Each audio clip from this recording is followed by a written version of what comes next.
You're listening to JTE Movie Thinks. Is that the title? Is that correct grammar? All right, we'll go with it. It's a show about movies and thinking. And now, here's your host, every man's hero, JTE. Hey guys, what's going on? Welcome to another edition of JTE Movie Thinks. I love that title every time I say it. I'm not tired of it, and I love Ken's intro. So yeah, guys, welcome back to another episode where I interview people about what movie they watched last. And this week I have a special guest. You know her from the schmoesknow.com. She writes a great article where it's like indie picks of the week, or it's just random Netflix picks of the week. Stacey Howard, how you doing? I'm doing so good. Thanks for having me on the show and for letting me talk into this beautiful little snowball of a microphone. It kind of looks like the new Star Wars BB-8. Yeah, yep. A little bit, right? It does. It's gonna roll across the table. Nothing like visuals on an audio podcast. Yay! People can't see it. Just look up Snowball Mike on Amazon and you'll know what we're talking about. Everyone knows. So yeah, you write for Schmoes.com. I gotta say, when I read these articles that you write, I'm pretty impressed with some of the movies that you recommend because I feel like those are probably the same movies I would recommend. Yeah, we have very similar taste in movies, I feel like. I think the first time we met you, we were like, oh yeah, I love that movie too. Oh, that's a great movie. We both kind of like some dark dramas. You know what? I love me some dark shit. I really do. Because, when people meet me at first, they think, I might love movies like Love Actually or Mean Girls or like all these typical like girly sorority girl movies or whatever. And I don't. I like the kind of opposite of that. So I'll watch like Eastern Promises while I'm having coffee in the morning.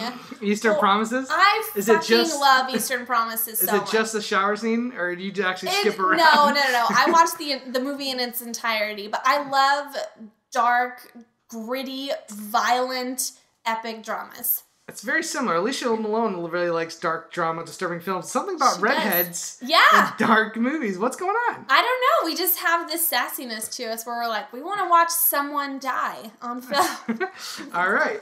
So the way this show works, Stacy, which I think you know, is I bring a guest on and I want to know what's the last movie you watched. Again, I ask you not to bring up something you had to watch, whether it be for a review, an article that you're writing. I want to know what's the last movie you had to watch or something you wanted to watch from beginning to end, whether it be on Netflix, whether it was something you saw on the shelf that you haven't watched in a long time, a movie that you love, you just wanted to watch it again, or is it just something, random that happened to come on cable? So, Stacey Howard. Yes. What was the last movie you watched? Okay, so this is one of my favorite movies of all time. Wow, okay. I saw it when I was 9 years old, and I've talked a little bit about my history with movies, I think on like Ken's show, I think you'll listen to that one, about how my older brother and my dad really influenced me with films, and so they would introduce me to all these wonderful like guys movies, and Rambo and Rocky and, Lord of the Rings Roadhouse? and Indiana Jones trilogy and all these, like, very manly films that we would watch together. Okay. But this movie, I saw the trailer for it. I was like, oh, fuck. This is going to be incredible. This was the first movie where I got excited. Okay. And I made my parents take me to the theater to see it 6 times. I thought it was 6 times. I swear to God. I thought it was so incredible. It excited me to this day. It has stayed in my heart and it warms my soul. I'm talking about 1999's The Mummy. The Mummy. The Mummy. Brendan Fraser. With Brendan Fraser. That is not that dark of a movie, but that's okay. No, it's not dark. That's why I think it's because everything else is so dark. My favorite movie of all time is Silence of the Lambs. Okay. And so I love those dark films. But this one, it's action, adventure, and romance, and comedy. And it's kind of like the Indiana Jones and Romancing Stone of the 90s. Romancing the Stone. Wow, that's a pull. Right? Yeah. It's just this big, fun, action dumb movie, but for whatever reason, it stayed with me, and it's one of my favorite movies of all time, and I'm so excited to talk about it today, because not a lot of people appreciate its awesomeness and how, like, stupid but epic it is. I'll be sure to tag Jake Baldino when I tweet this show out. He likes Brendan Fraser, too. Nobody loves Brendan Fraser and some mummy like Jake Baldino. I actually just watched this movie about a month ago. For the first time? No. Or rewatched I saw it in theaters. Trust me. I saw it in theaters. But it's been, I'll admit, when I Picked it up on Blu-ray at Target. They had the trilogy. Oh, yeah. It was like $20 on sale. I was like, the first movie alone is worth $20. Yes. So I'll pick up this trilogy, and not seeing it in a long time, I was really kind of like, man, I love this movie growing up, but there was that part of me that was a little worried. Does it hold up? And I gotta say, that first movie holds up really, really well. It seriously does. The special effects, the CGI, even the jokes, which are kind of a little bit, they could be lame, they could be slapstick. Everything works. I rewatched this today just to be on this show because I was like, I have to talk about The Mummy. I have an entire podcast just to fill with this time. It's going to be amazing. I need to rewatch it and write down every single plot point that we can talk about. Yeah, she brought notes, everybody. I brought notes. First time on JTE Movie Things, notes. And pages of notes. And it seriously does... It stood the test of time. All the special, like the mummy looks great. Yep. All the ancient Egyptian shots. Arnold Vosloo? Yes. I know I'm pronouncing Arnold Vosloo. Vosloo, yeah. He plays a lot of villains in the 90s. He does. He was a villain in Hard Target, John Woo's first film with Jean-Claude Van Damme. This movie, I remember when this came out, the sequel was much bigger because the first one was so good. It was a sequel. It was a straight-up sequel blockbuster. But the first movie, a lot of people were excited for it because of the effects. And I tweeted this out when I rewatched it not long ago. It has an Indiana Jones vibe to it. It has such a fun, adventurous vibe. Like, it's not taking itself too seriously. It knows this is a completely, implausible scenario. So it just has fun with it, and it has, like, an energy to it. And it has just this sense of adventure. And I remember sitting there and being 9 years old, and I was like, drag my parents and drag my friends because it came out around my birthday. Okay. And so I was like, this is the movie of my lifetime. And it got me, it really was though. It was like the first movie that kind of got me into like my personal love, not just my brother and my dad introduced me. I was like, I love this movie and everything about it. And I love Egyptology now because I love the subject. I went out and I bought like every book in the library that I could find, and all, I go to museums a lot. Seriously, like, I love the subject because of this film. My best friend, Andy, who I grew up with, I'll never forget when we saw Jurassic Park. He wanted to be an archaeologist. Like, whatever they call those people just looking for dinosaur bones, like, he would buy books. He's like, I'm going to grow up and I'm going to be like Dr. Ian Malcolm. And I was like, okay. Exactly. I like the movie, but it's funny how a movie can make you want to just like do that profession. Even something as simple as digging for bones or being, I guess being an architect, like you're saying, is just, it's just funny how movies can influence something like that. Like Stallone always said, you know how many people have brain damage because of me? Yeah. Because everyone saw Rocky and wanted to be a boxer and got punched in the head. Yeah. So this movie was a big hit when it came out. I remember it was pretty big, yeah. It made like $400 million, I think. 400, wow. Yeah, it made $100 million the first weekend. Yeah. Because I remember, or I read on trivia somewhere, the studio heads called the director the next day, like the day after it opened, and they ordered the next movie because they were like, everyone loves this film. It's incredible. Wow, and the one thing I remember about this movie is when you hear The Mummy, you think of a horror film. So when I saw the trailer for these movies, I was like, oh, it looks like action-packed, but and still in my mind, I was kind of expecting a horror movie sometimes. And it really is not a horror movie. There's at no point in this movie is you really scared. It's more of like a thrill ride. Yeah. It's just a roller coaster kind of action movie. Yeah, it's like a theme park ride. Yeah. And even when there are some action scenes and he's like grabbing onto the rope and he'll go up and all these like fun trap doors and everything, it's absolutely a ride. Because originally they wanted to make it a low-budget horror film because they wanted to remake the one from the 1933, the original The Mummy. And some of the story from that original is in this movie. It just amped up to a action movie degree. Yeah, and because so they wanted to make it very low budget, and then they kind of wrote the script, and it was going to be very much a horror film, like very dark and some stuff with the occult and like all this crazy shit. But then they decided they got someone else to come on, and they just made it this larger and larger scale. So it was going to be like a $14 million budget and make it like a good little movie. They amped it up to like $80 million. They were like, okay, just go and make a huge movie, do it. And they did it, and it's so much fun, and I love it. So let's get into it. Yeah, let's get to it. First of all, the cast.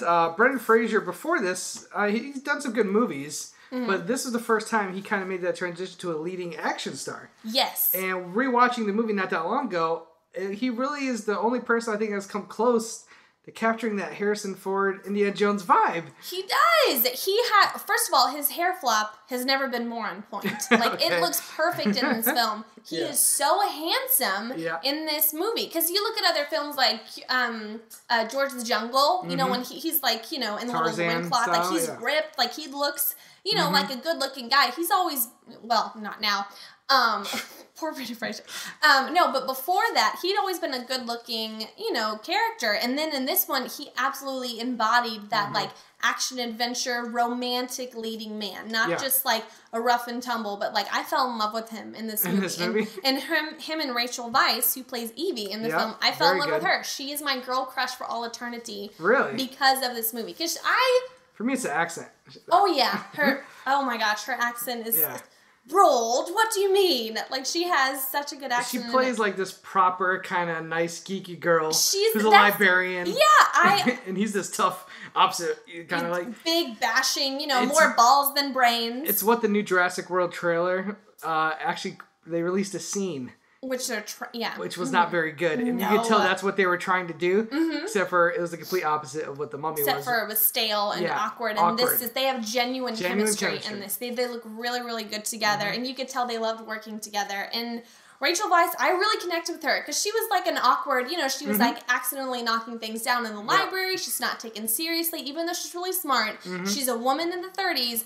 They were not part of the team really, especially as scholars. And so I was really excited to see her in this movie because I felt kind of like her. I was like, you know, she's like the underdog and not a lot of people, some people expect one thing from her, but then they learn another, and she's trying to enter this very male-dominated world. And so I like really connected with her character, and I wanted to be her so bad. I wanted to be on a dig in Thebes, like, you know, depending on my life. I was like, I'm going to get there one day. And I actually did go to Egypt on a cruise. Oh, yeah, with my parents. Holy crap. For my graduation present. We went on a cruise, and they let me pick the route. And I picked the route just because it stopped in Egypt, because I loved it so much and I wanted to go. So you actually got off the boat with Egypt? Yeah, you get off the boat. You land in Cairo. Absolutely fucking incredible. Really? And, did you meet your Brendan Fraser? No, I did not meet Brendan Fraser. He wasn't there. Emotep wasn't there. No one was there. But it was, I got to see the pyramids and the Sphinx, and there's a Viking ship that's buried next to the Sphinx. No one knows how it got there. It's a big mystery. What? Let me say something. I'm a huge history buff. Yep. And I've always wanted to visit like the Colosseum in Rome. Yep. I would love to visit the pyramids just to get, something about it, knowing that's been there that long, just makes it special to me. I don't think they filmed this movie in Egypt, did they? You know what? I don't know. But the thing is, special effects back then, you could put a pyramid in the background very easily. Yeah. One thing I really like about this movie is, like you were saying, Rachel Weisz is great, Brendan Fraser. I think the casting overall is very well. Absolutely incredible. The guy who, and some of the comedic relief parts. The brother-in-law. Jonathan. Yeah. Jonathan. Who's that actor? His name's John Hannah. John Hannah. And he's hysterical. And the guy who plays Benny. I love that guy. Okay, he plays the brother in There Will Be Blood. Yeah, he's in so many movies. He's in so many movies. He's so good. He's such a good character actor. And the guy who plays the prison warden, I don't know his name. He's really good. The guy who plays the Magi, Oded Fair, who also plays the Gigolo in that Rob Schneider Gigolo film. Very handsome. I know that. When I was watching it recently, I was like, who has this guy been in? Because I recognized his voice, and I was like, oh, Deuce Bigelow! Oh my god! Yeah. It's the fish. He's like, I must feed my fish. Yes. He's like, I must make pee-pee. Yes, exactly. He's such a handsome, and he plays the handsome action star and everything. So the cast is great. The tone is great. The scale is really good. They had a good premise, and the movie is incredible. And one of my favorite jokes that I've never forgotten is from Jonathan, when a lot of the people in the city kind of become zombified, and they're just like they're Emotep, and they're all chasing the good guys, and they catch up to him, and he just like turns around and starts acting like one of them. Emotep, and they all just tricks them all. Yeah, it tricks them all. It's like, why did you ever think of that? Like when you're around zombies, just act like a zombie. Yeah, maybe they'll be like, oh, it's a zombie. It's small moments like that that end up. They work so well, the comedy, and they're dumb and they're simple, but they just work because they're genuine, and you like genuinely laugh out loud when you're watching the film. It's such a popcorn movie. It is. It's one of those movies like when I was watching, I was like, man, this is just entertaining from beginning to end. And let's talk a little bit about the director, Stephen Sommers. not the greatest director in my book. He hasn't done a lot of good things. He did a movie before this I really enjoyed. That me and my cousin, I remember renting on pay-per-view back in the day, which pay-per-view was a thing. Never heard of this. Yeah, never heard of this. He did a movie called Deep Rising. Have you heard of this movie? I've heard the name Deep Rising. Okay. What's it about? Famke Janssen, the girl who plays Jean Grey's in it. Yep. Trent Williams, Benny is in the movie. He plays supporting role, so that's why he was great in the first movie. So I totally understand why I threw him in The Mummy. It's basically Titanic with a monster. So basically there's this cruise liner where all these rich people are at, and this team of mercenaries kind of like are driving a boat to steal some stuff off the boat. And then when they get to the boat, it's a huge cruise liner. It's completely empty. Everyone's gone, and the mercenaries who have hired this boat crew played by Trent Williams and Benny, and they're like, what the hell's going on here? Why is there nobody on this boat? But in the very first scene is you see something is like pulling a girl through a toilet. The movie starts off like girls in a toilet. She gets pulled through it. And violent. It's very violent. I'm gonna love it then. So this team of mercenaries are on this boat like, what the hell happened here? And it turns out there's this giant octopus type monster whose tentacles go through the boat and is like and it's a very gruesome movie. Like this thing is tearing people to pieces. And this guy at one point the water's filling up into the ship, and Trent Williams is on a jet ski with a shotgun. Oh my gosh. Shooting monsters. It's literally a really fun, low budget action sci-fi horror movie. I'm watching it. You should watch it. Watch it, and Benny is the comic relief in the movie, and he's great. And so, loving that movie, I was like, oh man, this guy made this movie, and he made The Mummy? I was like, I can't wait to see what else this guy does. And what did he do next? I don't know. After The Mummy? The Mummy Returns? The Mummy Returns is not that great. This is what I realized after watching The Mummy Part 1. I was like, oh, man, this movie is so entertaining. I can't wait to put Part 2 in, because I remember loving Part 2. Yeah. The Rock was in it from I the very liked beginning. Part 2. It's a guilty movie pleasure of mine. So is Scorpion King. And I say this to a lot of people. The Mummy 2, if you watch it just by yourself and didn't even watch the first one, you would enjoy it. Yeah. But if you watch it back to back with the first one, you're like, it's not as good. I feel the same way about Ghostbusters 1 too. While I enjoy Ghostbusters 2, if you watch it directly after watching Part 1, the flaws show a little bit more. Yep. And that's what happened when I watched it this time. I said, you know what, this is entertaining, but after just watching the first one, you see you can get it right perfectly. And so you see the flaws in Part 2. But 3 is just a monstrosity. Oh, God. I mean, we talk about Rachel 3? Weisz didn't come back, so I know. what are we even doing here? Maria Bello, I love you, but no, stop it. You can't replace Rachel Weisz, my girl crush forever. Can we say another thing? The kid is like 5 years old in Part 2. Yeah. And he's like 18, 19, 20 years old in he's Part like 3. 25. Yeah. He's like already, he dropped out of school, so he's college age. He's got to be like 22 or something. Fraser looks like he barely aged that much. It's just weird. He's like a bored dad. They're empty nesters now. It's like not interesting at all. Threw Jet Li in there. Threw Jet Li. Yeah, so 3 is a monstrosity. 2 is entertaining to a degree, even though some of the CG in that movie does not hold up. I like the black guy in 2. The one that... yes, the guy from Lost. He was in Lost. Yeah, and he has the giant helium balloon thing ship. I like the little evil monkey-looking guys, like zombie monkeys. They were like little people... Pygmies, the little pygmies. Yeah. Yep. That was a cool thing in Part 2. And The Rock is awesome in the beginning.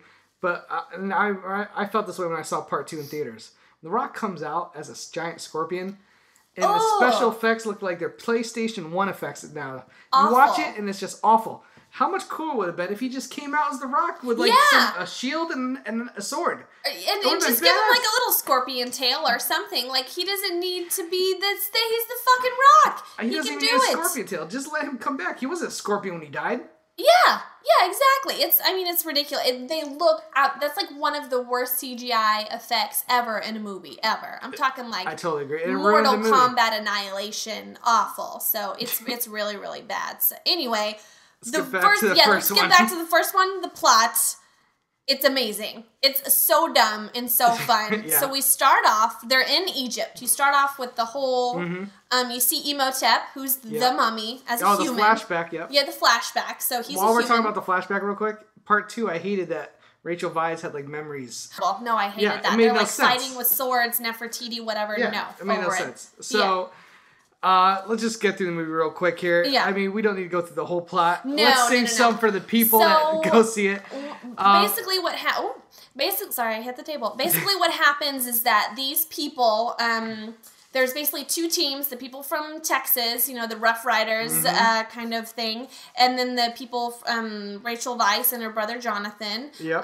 They're all competing to find these artifacts and treasure in the desert, and they accidentally wake up a mummy.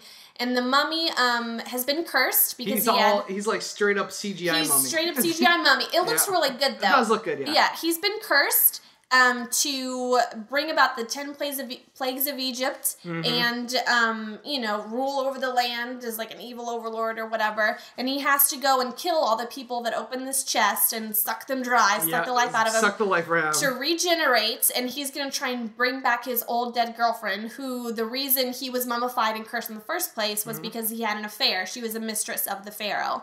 So the whole movie is him trying to get all these people, kill them, regenerate so that he can do a human sacrifice, which is Rachel Weisz's character, in order to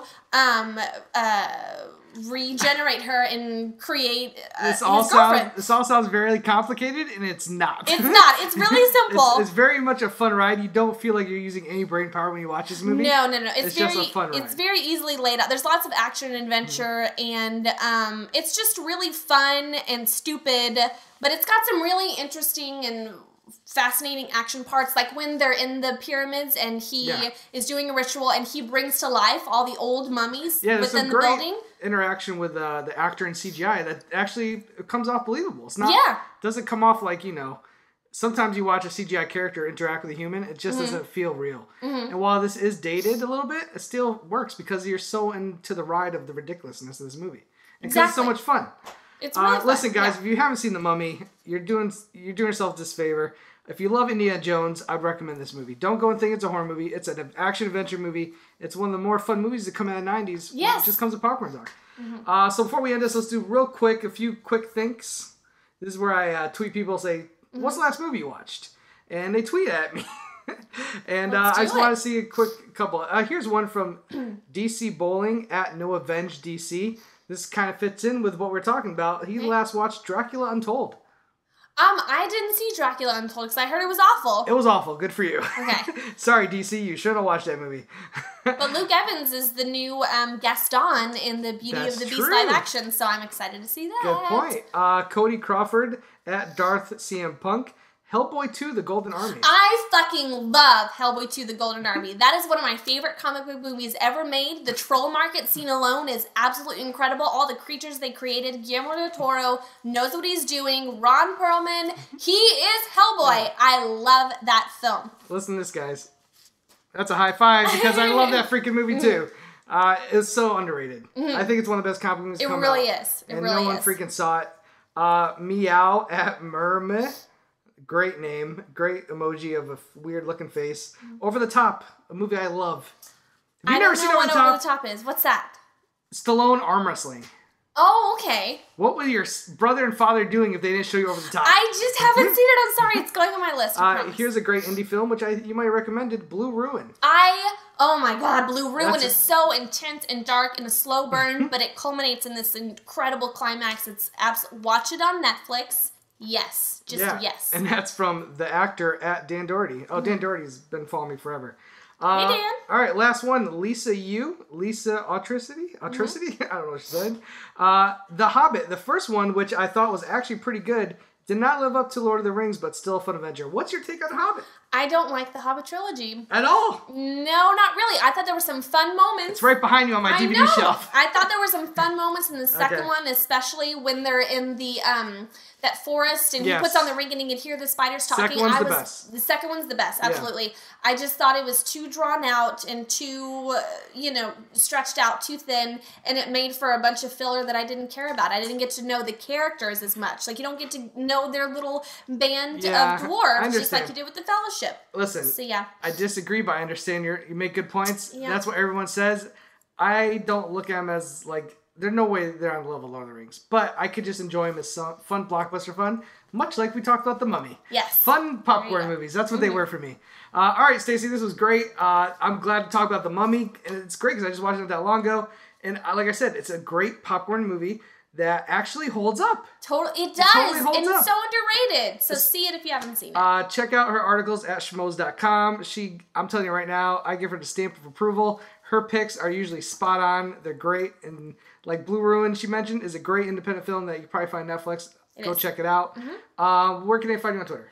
S.O. Howard 2012. S.O. Howard 2012. Anything else they should follow you on Instagram? They can follow me on Instagram. I think I'm private, but I'll probably preview. I'll probably preview. Yeah. Guys, you can catch me at Schmoes JTE. Do me a favor. If you feel like I gave you a 5-star podcast, give me a 5-star rating and leave a review. I don't care if you write a sentence, a paragraph, whatever. It helps us on iTunes. All right, guys. Stacy, once again, thank you so much for coming on the show. We will definitely have you on again. It's been fun. All right, guys. Thank you so much for listening, and keep watching those movies.